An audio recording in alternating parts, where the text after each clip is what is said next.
El tema de esta predicación, hace 8 días iniciamos esta serie que le colocamos como título El Evangelio de Jesús.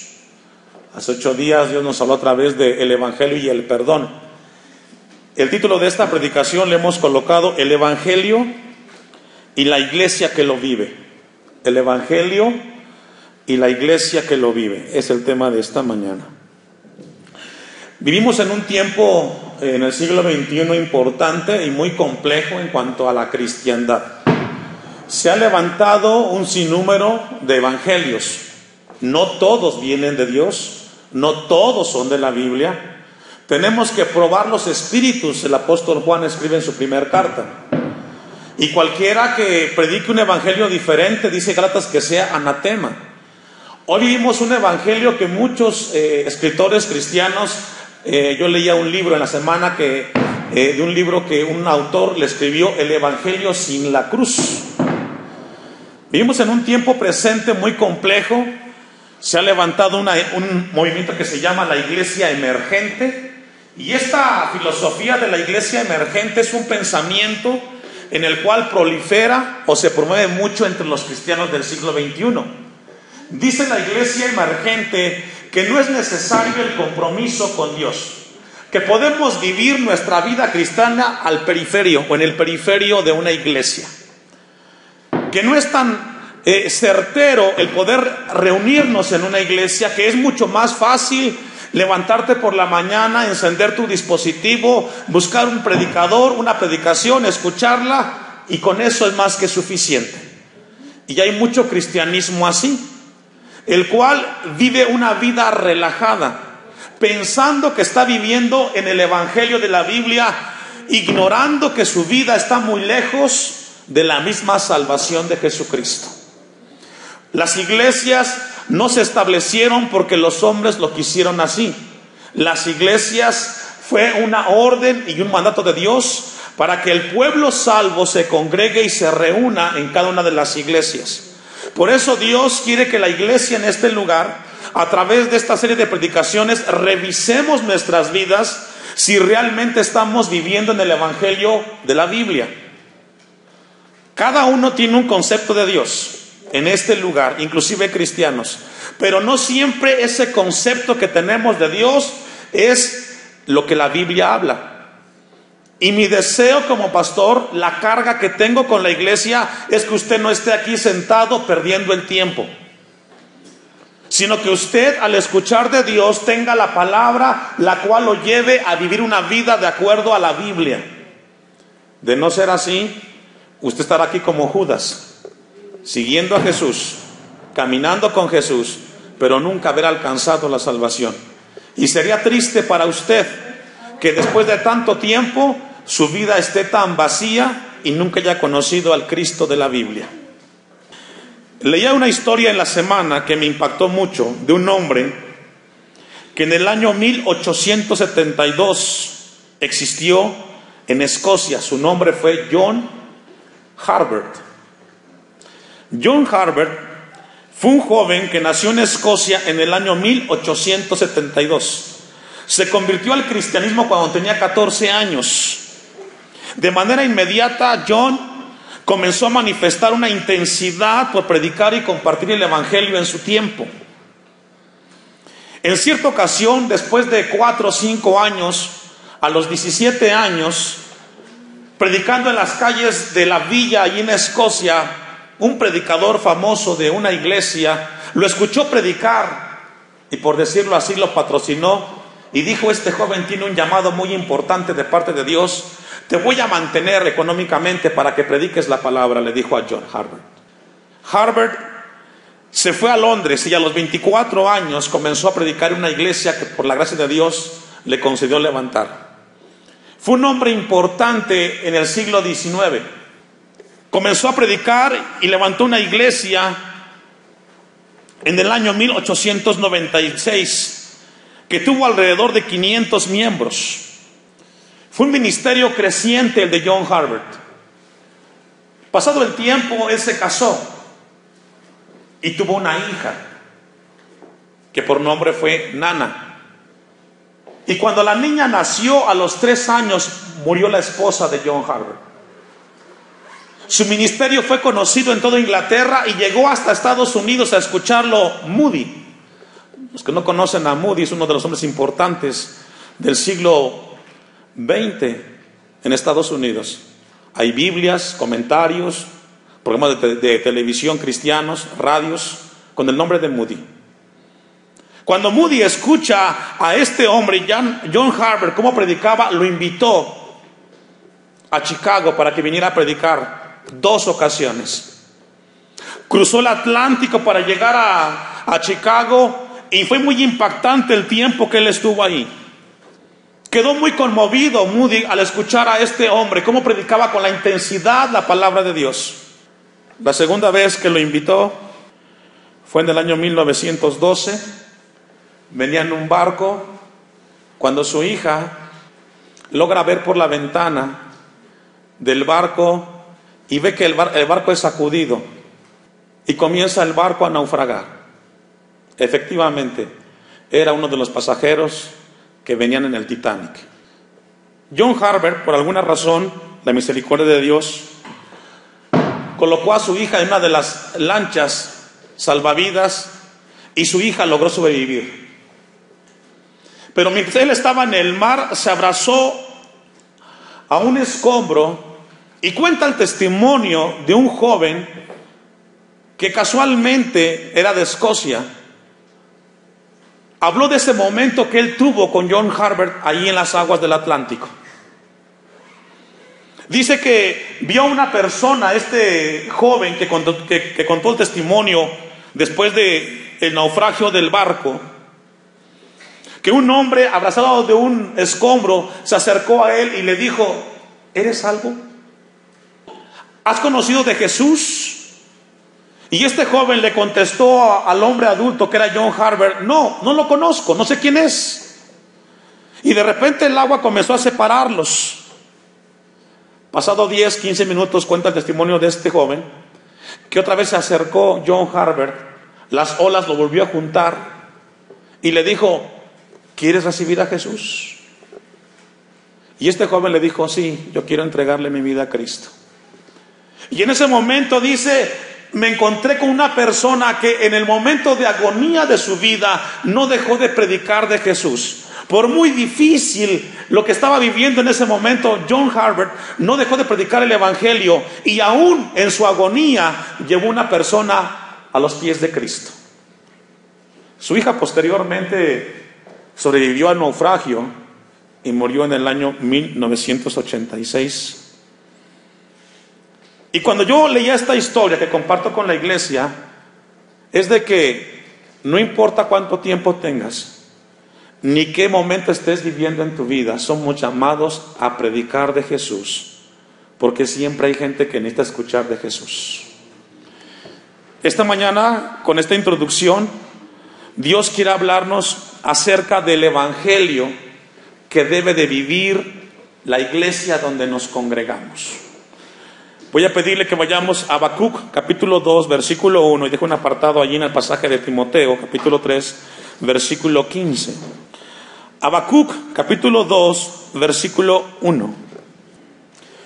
El evangelio y la iglesia que lo viven. El deseo del pastor y el anhelo es que todos los que vivimos y somos parte de la iglesia en este lugar, realmente estemos participando del evangelio que habla en la Biblia. Y cuando hablamos del evangelio que vive la iglesia, tenemos que comenzar a entender qué significa el que yo sea parte de una iglesia. El punto de partida de todo cristiano comienza con una fe genuina. Número 1. El punto de partida del cristiano es una fe genuina. Constantemente hemos repetido que no es lo mismo buenos deseos a fe o la fe, porque la fe son promesas, son la confianza en las promesas de Dios. Eso es fe. Todo lo demás es buenos deseos. La gente dice: yo tengo fe que le vaya bien a mi hijo, que yo esté bien en el trabajo. Eso no es fe, esos son buenos deseos. Fe es confiar en las promesas del Dios de la Biblia y vivir en esas promesas. Amén. Encontramos un tiempo, Habacuc, capítulo 2, versículo 1, y el punto de partida de una vida cristiana es con una fe genuina. Y la fe genuina comienza con Dios, confiando en sus promesas para nuestras vidas. En el tiempo de Habacuc, uno de los profetas de Israel, había vivido un momento bastante complejo y la nación estaba viviendo en apatía, lejos de Dios. Y Habacuc comienza a buscar a Dios en oración y pedirle: ¿por qué no intervienes con el pueblo? Viven inmoralmente alejados de ti en idolatría. Y Habacuc es consternado porque tal pareciera que Dios no escuchara su oración, porque el pueblo sigue viviendo de igual manera. Pero de repente Dios viene y visita a Habacuc, pero no le contesta lo que él quería. Porque muchas veces cuando tenemos problemas y le pedimos a Dios, queremos que nos conteste lo que pensamos que es bueno para nosotros. Pero recordemos que los pensamientos de Dios no son nuestros pensamientos. Habacuc 2:1. Sobre mi guarda estaré, y sobre la fortaleza firmaré el pie, y velaré para ver lo que se me dirá, y qué he de responder tocante a mi queja. Se estaba quejando Habacuc. ¿Está mal Israel? Interviene Dios. A veces oramos y le pedimos a Dios que intervenga en lo que estamos viviendo. Las cosas están mal y queremos de que Dios haga algo, que se corrijan las cosas. Y es lo que está orando Habacuc.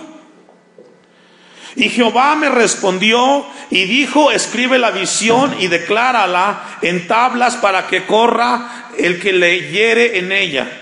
Aunque la visión tardara aún por un tiempo, más se apresurará hacia el fin y no mentirá. Aunque tardare, espéralo, porque sin duda vendrá, no tardará.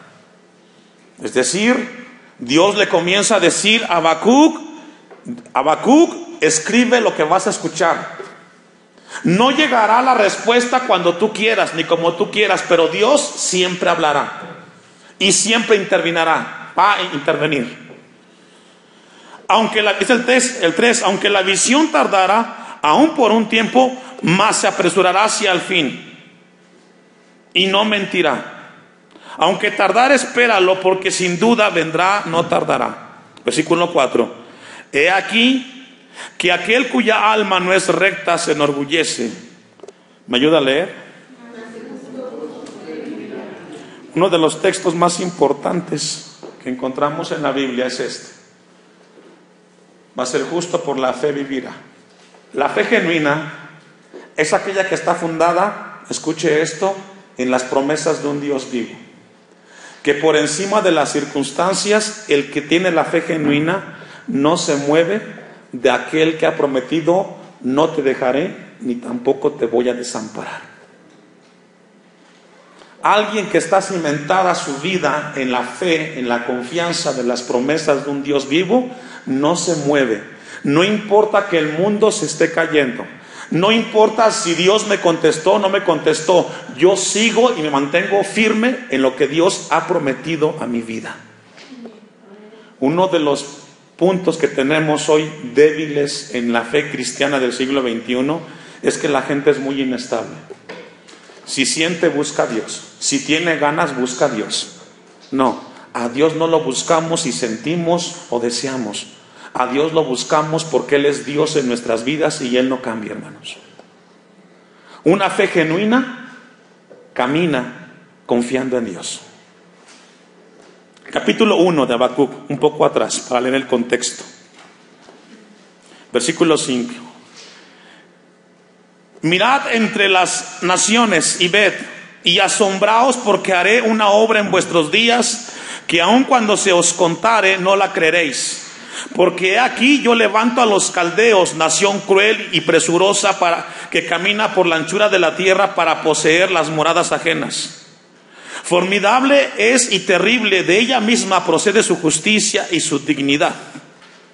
Dios le muestra a Habacuc que será a través de los caldeos que traerá disciplina a la nación irreverente de Israel.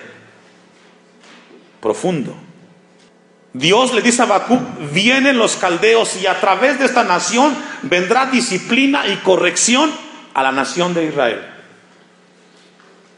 Y se queja a Habacuc, no le gusta cómo Dios actúa. ¿Cómo es posible que una nación pagana la escoja Dios para que venga a disciplinar nuestras vidas? Y sabe que muchas veces no entendemos la disciplina de Dios para nuestras vidas. Viene de circunstancias las cuales nunca imaginamos, pero vienen para que crezcamos. Y el que es hijo de Dios sabe que lo que le está pasando es porque Dios le ama y quiere que crezca y corrija cosas que están fuera de lugar. ¿Sí? A través de los caldeos traería disciplina a Dios al pueblo de Israel. Y comienza a describir cómo eran los caldeos. Versículo 8. Sus caballos serán más ligeros que leopardos y más feroces que los lobos nocturnos, y sus jinetes se multiplicarán. Vendrán de lejos sus jinetes y volarán como águilas que se apresuran a devorar. Los caldeos era un ejército militar fuerte y traería una disciplina a la nación de Israel. Eso fue lo que Dios le contestó a Habacuc. Sí, voy a intervenir en Israel, pero va a ser a través de la disciplina. Voy a intervenir con mi pueblo porque mi pueblo está mal, y la corrección va a ser a través de la disciplina. Y no es como tú quieras, Habacuc, es como Dios establece. No lo entendió Habacuc, como muchas veces no lo entienden los hijos de Dios en el tiempo presente. En el capítulo 2, versículo 4, un texto muy conocido que ya leímos, dice: mas el justo por la fe vivirá. Esa declaración lo que está diciendo es que la fe genuina de Israel en ese momento estaba por encima de las circunstancias. Esa frase, mas el justo por su fe vivirá, hace referencia a que el cristiano que camina de una vida piadosa y honorable a Dios, caminará porque confía en Dios y no en las circunstancias. Una fe genuina es el punto de partida de aquel cristiano el cual confía en las promesas de Dios, y aunque las cosas no estén como quisieras que están, tú no estás viendo las circunstancias, tú estás viendo al Dios que cuida y guarda de ti, hermano. Habacuc 3:17. El profeta Habacuc no relegó el tema de la fe como un concepto, sino como algo práctico en su vida. En el tiempo de Israel, las higueras y los olivos y las ovejas, la lógica dice que los higos tienen que dar fruto en algún tiempo del año. Los olivos también, cuando se siembran, se espera que después de un tiempo den fruto. Y cuando alguien tiene ovejas o tiene borregas, se espera que las borregas tengan ¿qué? Crías. Pero el texto 17 de Habacuc 3 dice: aunque la higuera no florezca, ni en las vidas haya frutos, aunque falte el producto del olivo y los labrados no den mantenimiento, y las ovejas sean quitadas de la majada y no haya vacas en los corrales, con todo, ¿me ayuda a leer?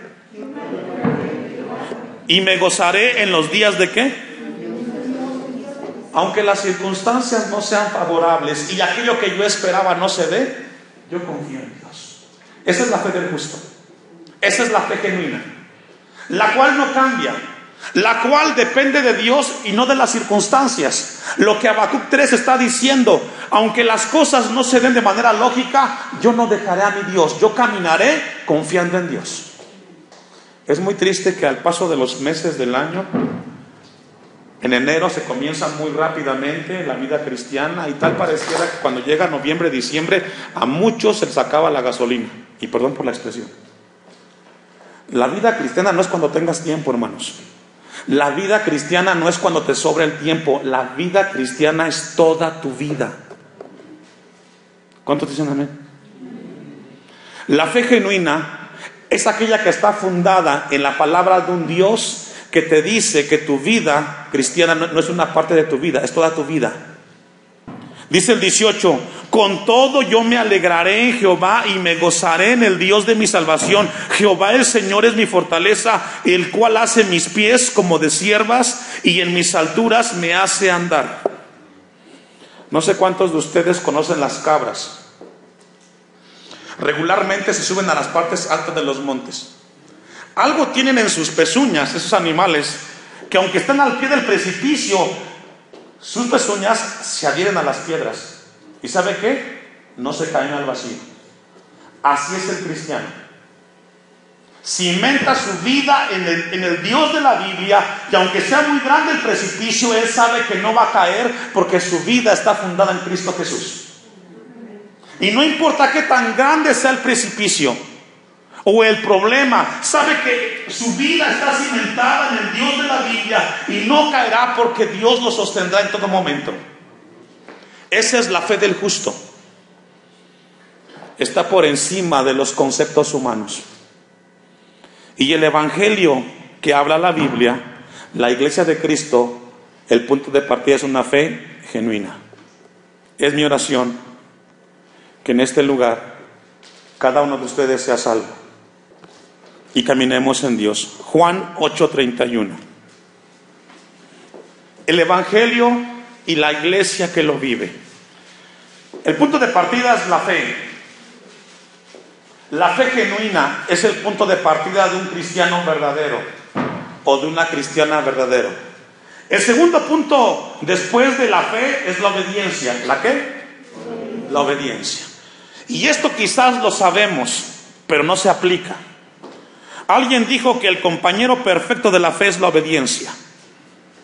Según el diccionario, obediencia es el acto de cumplir las órdenes y instrucciones de un rango superior. Eso es obediencia. Cumplir las órdenes e instrucciones de alguien que está en un rango superior. La palabra obediencia en el hebreo es shamá, que significa prestar atención a la orden que se está dando con el propósito de que se entienda y se obedezca. Obediencia en el griego es hupakoe y significa acatamiento o sumisión a la orden de un superior. El compañero perfecto de la fe es ¿qué? La obediencia. El evangelio verdadero te lleva a que lo que crees de Dios lo obedezcamos. Si tú eres de aquellas personas que medio obedeces cuando quieres y puedes, déjame decirte que ese evangelio no está en la Biblia, está en tu mente. El evangelio de la Biblia nos lleva a obedecer la voluntad de un Dios vivo. ¿Cuántos dicen amén? La obediencia es tan fundamental que si no está presente en la vida de quien dice ser cristiano, la fe de esa persona es cuestionada, es débil y quizás es falsa. Una vez más, la obediencia es tan fundamental que si no está presente en la vida de quien dice ser cristiano, la fe de esa persona debe de ser cuestionada, ¿es débil o es falsa? Juan 8:31 dice dijo entonces Jesús a los judíos que habían creído en él, fíjese, a los que habían creído. ¿Y cuántos creen en Jesús? ¿No hay aménes?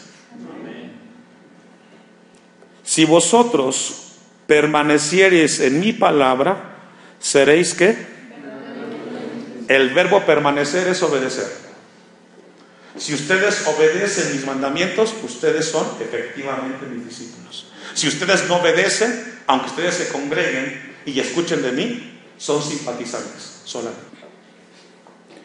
Capítulo 15, versículo 10 de Juan. Todos los que profesamos fe en Jesucristo, tenemos también que demostrar esa fe mediante la obediencia a la palabra de Dios. De otro modo o de otra manera, nuestra fe es incierta o es falsa. Juan 15:10. Si guardareis mis mandamientos, permaneceréis en mi amor, así como yo he guardado los mandamientos de mi Padre y permanezco en su amor. La obediencia en el cristiano verdadero, hermanos, es inequívoca, intransigente y sin refunfuñar. La obediencia que Dios demanda de la iglesia que camina en el evangelio de la Biblia es una obediencia que no se cuestiona, aunque sea dura, Porque lo que Dios quiere trabajar es nuestro carácter. Mire, cuando yo estaba anoche y en la mañana me levanté a revisar eso, pensé en la iglesia y en el momento que estaría aquí. Esto que le estoy compartiendo es muy serio, hermano. ¿Sabe por qué? Porque después de que usted escuche esta predicación, usted tiene una responsabilidad muy grande, y es con Dios. Y eso es terrible. Porque al saber lo que antes no sabía, o recordar lo que usted sabía y no lo pone en práctica, tiene que enfrentar a un Dios vivo. Y eso es terrible. Es mejor no saber que saber y no hacerlo. Porque mayor conocimiento, mayor responsabilidad. La obediencia es, por lo tanto, una parte integral de la salvación de una persona. Hay fe, hay obediencia. Es que yo amo a Dios a mi manera. No, nadie ama a Dios a su manera. Usted debe de amar a Dios a la manera de las Escrituras. Es que yo entiendo a Dios de esta manera. No, tenemos que entender a Dios de acuerdo a su palabra revelada. Porque ahí está su palabra. Primera de Pedro 1, 22 y 23. Primera carta del apóstol Pedro, capítulo 1, versículo 22 y 23. Todos los que creemos en Jesús tenemos que demostrar con nuestras acciones una vida que obedezca a la voluntad de Dios.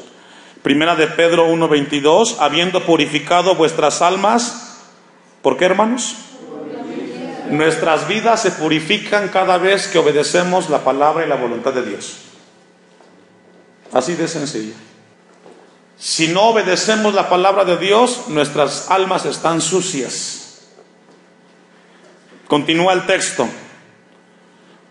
Habiendo purificado vuestras almas por la obediencia a la verdad, mediante el Espíritu, para el amor fraternal no fingido, amaos unos a otros entrañablemente de corazón, que, hermanos, puro.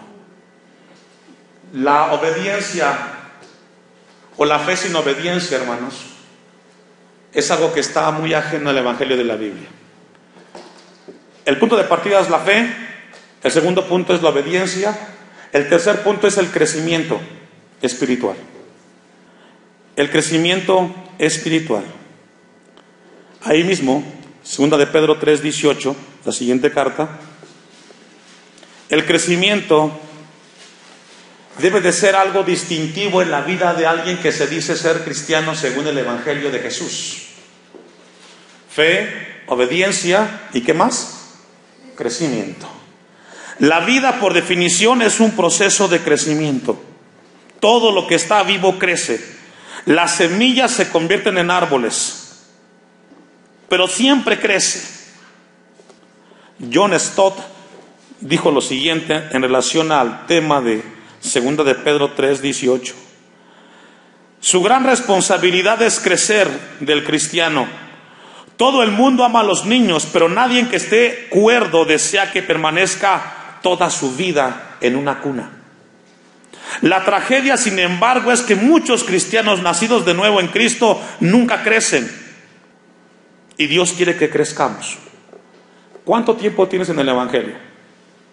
¿Desde qué tiempo conoces a Cristo? Los hijos de Dios no cumplimos años, tenemos que crecer. Nuestra vida cristiana tiene que ir en ascenso a la imagen de Cristo. No podemos comportarnos espiritualmente como lo hicimos cuando recién nos convertimos. Si en tu vida no hay crecimiento, Dios quiere que revises que probablemente algo está mal en tu fe, o en qué has creído, en quién has creído. Segunda de Pedro 3:18. Antes bien, creced en la gracia y el conocimiento de nuestro Señor y Salvador Jesucristo. No es posible que después de ciertos años sigas siendo la persona inconstante en leer y orar. Yo no entiendo eso. Eso déjaselo a alguien recién nacido espiritualmente, pero a alguien que ya tiene tiempo en el Señor, su vida devocional tiene que mostrarse en comunión con su Creador. El que no lee la Biblia no conoce la voluntad de Dios. Y el texto nos llama y nos exhorta a crecer en la gracia. ¿Qué significa crecer en la gracia? Significa crecer espiritualmente. Nuestra vida tiene que ser diferente a el tiempo de enero. No podemos ser los mismos. También tenemos que crecer en el conocimiento de nuestro Señor Jesucristo. Es muy triste y decepcionante cuando en la iglesia no crecen los cristianos y se mantienen estáticos espiritualmente. Filipenses 3:13. Debemos de crecer en la gracia de Dios, tanto en el conocimiento como en experiencias. Y la única manera para crecer en el Señor es a través de las dificultades y adversidades. Filipenses 3:13, el hombre de Dios, el apóstol Pablo, aunque su vida estuvo muy cerca de Dios y aún en la cárcel, cuando él escribe este pasaje, él dice lo siguiente: hermanos, yo mismo no pretendo haberlo ya alcanzado, pero una cosa hago, olvidando ciertamente lo que queda atrás y extendiéndome a lo que está ¿dónde? Lo que Pablo dice: aunque yo he caminado con Cristo, yo no me quedo aquí, yo sigo avanzando, sigo creciendo. Iglesia cristiana Hashem, Dios nos llama a crecer espiritualmente. Si no te interesa este punto, entonces tienes que revisar en quién has creído. Pero el Dios de la Biblia nos llama a que nuestra vida tiene que estar creciendo. Pablo dice: yo me extiendo. Tienes 30, 40, 50, 60, 80 años, Dios te llama a crecer en tu vida espiritual, porque Dios quiere que crezcamos a la imagen de Cristo. No hay mejor terreno para crecer que los problemas. No hay mejor terreno para crecer que la enfermedad, porque ahí conoceremos al Dios que sana, al Dios que todo lo puede. Cuando tengas problemas, no te quejes. Busca a Dios, porque Dios quiere que crezcas. ¿Cuántos dicen amén? Primera de Timoteo 6:1. Ese mandamiento de Filipenses 3:13 está vigente. Dios quiere que entendamos que es inevitable crecer. Tenemos que crecer. Primera de Timoteo 6:11. Mas tú, hombre de Dios, huye de estas cosas y sigue la justicia, la piedad, la fe, el amor, la paciencia y la mansedumbre. La Biblia nos llama a crecer. Es que no me gusta, es que no me nace. De modo que si alguien está en Cristo, nueva criatura es. He aquí, todas las cosas son hechas nuevas. Y lo que no te gustaba antes, hoy Dios te llama a crecer, o nos llama a todos. Huye de estas cosas, dice el texto, y sigue la justicia. No es una opción el crecimiento, hermanos, es un deber del cristiano. Una vez más, el crecimiento espiritual no es una opción, es un deber por parte del cristiano. Y ahí Dios quiere que tengamos nuestras vidas. Segunda de Timoteo 3:15, allá adelante, un texto más. Y que desde la niñez has sabido las Escrituras, las cuales te pueden hacer sabio para la salvación por la fe que es en Cristo Jesús. Timoteo tuvo la bendición de tener una madre que le inculcó las cosas de Dios y una abuela. Si tú tienes la bendición de tener una madre o un padre cristiano, dale a Dios gracias. Pero tú como hijo tienes que crecer por encima de lo que tu papá y tu mamá siguen en el Señor. Los hijos que nacieron en un hogar cristiano tienen la responsabilidad de crecer espiritualmente hablando más que los padres. Y hoy Dios nos recuerda eso. Para concluir, el último punto, y avanzamos. Después de la fe, la obediencia y el crecimiento espiritual, viene la fortaleza espiritual. La fortaleza espiritual. Segunda de Timoteo 2:1. En adelante. La fortaleza espiritual, iglesia, es una virtud, escuche esto, que tiene que desarrollarse en nuestro andar cristiano. Es algo que no tienes, que recibimos y que tenemos que desarrollar en nuestra vida cristiana. Cuando hablamos de fortaleza espiritual, o cuando la Biblia habla de fortaleza espiritual, habla de una actitud, escuche esto, de valor frente a las circunstancias, en las cuales tus convicciones tienen que ser inamovibles. Cuando hablamos de fortaleza espiritual, es que tu vida cristiana tiene objetivos claros y metas fijas. Nadie viene aquí a perder el tiempo. Usted tiene que tener claro cuál es el objetivo de ser cristiano y de ser parte de una iglesia. Es que yo me congrego, no, es una parte. Usted tiene que tener un objetivo bien claro y tiene que ser la vida eterna en Cristo Jesús. Yo le entregué mi vida a Cristo y caminaré firme, porque la meta es que al final de mis días me encuentre con aquel que me salvó. Si usted no tiene una meta clara y un objetivo fijo de lo que es su vida cristiana, entonces usted está fundamentado en algo que no es la fe genuina. Y para eso está el pasaje de Timoteo. Segunda de Timoteo 2:1, tú pues, hijo mío, esfuérzate en la gracia que es en Cristo Jesús. Lo que has oído de mí ante muchos testigos, esto encarga a hombres fieles que sean idóneos para enseñar también a otros. Tú pues sufre penalidades. ¿Me ayuda a leer? Un cristiano que tiene fijos sus objetivos y sus metas, sabe que pertenece al ejército de Jesús. Una vida de disciplina, en la cual tiene que caminar con su Dios. Y dice el versículo 4, ninguno que milita se enreda en los negocios ¿de qué? Si usted es un hombre que tiene bien fija su meta y su objetivo, usted no debe de servir a dos señores. O está en la iglesia o está en el mundo. Dios le recuerda que debe de haber convicciones en nuestra vida cristiana. Ninguno que milita, ninguno que es parte de la vida cristiana se enreda en los negocios de la vida. Bueno, pastor, ¿y entonces qué hago? Estoy aquí. Cierto, tenemos que trabajar, pero no permitas que los negocios de esta vida te estorben para caminar tu vida cristiana. Si algo te estorba o es un obstáculo para que tú te congregues, para que tú leas la Biblia, para que tú ores, hazlo a un lado, porque primero la comunión con Dios. Aunque nadie dijo amén, es amén. Ninguno que milita se enreda en los negocios de la vida a fin de agradar a aquel que lo tomó por soldado. Si usted quiere agradar a Dios, viva con el Señor. Y también el que lucha como atleta no es coronado, sino lucha como hermanos legítimamente. Los cristianos corremos la vida cristiana no para perder el tiempo, sino para llegar a la meta. La vida cristiana es de resistencia, de paciencia, no de rapidez. Tenemos que terminar la carrera. Eso dice el Evangelio de Jesús. Mi oración es que cuando estemos delante de Dios, lo pueda ver a usted allá. Sería muy triste que no lo viera allá.